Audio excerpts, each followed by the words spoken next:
শেষ পর্যন্ত আয়ারল্যান্ডের মতো দলের বিপক্ষেও এমন বিপর্যয়। তামিম ইমন থেকে শুরু করে সাইফ লিটনদের কেউই উইকেটে থিতু হতে পারলেন না। বারবার সুযোগ পেয়েও কাজে লাগাতে ব্যর্থ জাকের আলী অনিক। উইকেটে টিকে থেকে আশার আলো দেখানো তাওহিদ হৃদয় একজন বিশ্বস্ত সঙ্গীও পাননি। ফলে ঝড়ের বেগে উইকেট হারানো বাংলাদেশ বাজেভাবে হেরে বসে আয়ারল্যান্ডের বিপক্ষে। আয়ারল্যান্ডের দেয়া ১৮২ রানের লক্ষ্যে ব্যাটিংয়ে নেমে ধস নামে বাংলাদেশের ব্যাটিং লাইন আপে। প্রথম ওভারেই উইকেট হারান ওপেনার তানজিদ তামিম। ৫ বল খেলে ২ রান করেন তামিম। আরেক ওপেনার পারভেজ ইমন ৬ বল খেলে করেন মাত্র ১ রান। অধিনায়ক লিটন দাসও ভরসা জোগাতে পারেননি। ৩ বলে অধিনায়কের ব্যাট থেকে আসে মাত্র ১ রান। ভরসার প্রতীক সাইফ হাসানও ব্যর্থ। ১৩ বল খেলে ৬ রান করেন সাইফ। মাত্র ১৮ রানে ৪ উইকেট হারিয়ে বিপাকে পড়ে বাংলাদেশ।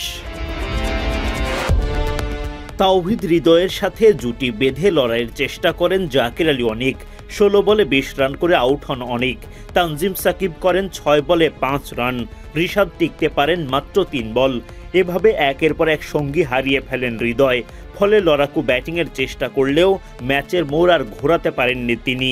বাজেভাবে আয়ারল্যান্ডের বিপক্ষে হেরে যায় বাংলাদেশ। বৃহস্পতিবার চট্টগ্রামে সিরিজের প্রথম টি-20তে টস জিতে আগে বোলিংয়ের সিদ্ধান্ত নেয় বাংলাদেশ। আগে ব্যাটিংয়ে নেমে দুর্দান্ত শুরু পায় আয়ারল্যান্ড। ২ ওপেনার পল স্টার্লিং ও টিম টেক্টর গড়ে তোলেন ৪০ রানের জুটি। স্টার্লিংকে ফিরিয়ে সেই জুটি ভাঙেন তানজিম সাকিব। দারুণ একটা ক্যাচ নেন সাইফ হাসান। ১৮ বলে ৪ বাউন্ডারিতে ২১ রান করে ফিরে যান পল স্টার্লিং। পাওয়ার প্লের ৬ ওভারে ১ উইকেট হারিয়ে ৪৮ রান তোলে আয়ারল্যান্ড। আরেক ওপেনার টিম টেক্টরের উইকেট শিকার করেন লেগ স্পিনার রিশাদ হোসেন। তানজিদ তামিমের ক্যাচে বিদায় নেয়া টেক্টর ১৯ বলে ৬ বাউন্ডারিতে করেন ৩২ রান। ৭১ রানে গিয়ে ২ উইকেট হারায় আয়ারল্যান্ড। ১০ ওভার শেষে ২ উইকেটে ৭৭ রান করেন তারা। শরীফুল ইসলামের বলে তৃতীয় উইকেটের দেখা পায় বাংলাদেশ। লরকান টাকারের উইকেট তুলে নেন তিনি। টাকার বিদায় নেন ১৪ বলে ২-৪ ১ ছক্কায় ১৮ রান করে। ১০৫ রানে ৩ উইকেট হারায় আয়ারল্যান্ড। ১৫ ওভার শেষে তাদের স্কোরবোর্ডে জমা হয় ১২৭ রান। তানজিম সাকিবের বলে দুর্দান্ত ক্যাচে কার্টিস ক্যাম্পারকে ফেরান পারভেজ ইমন।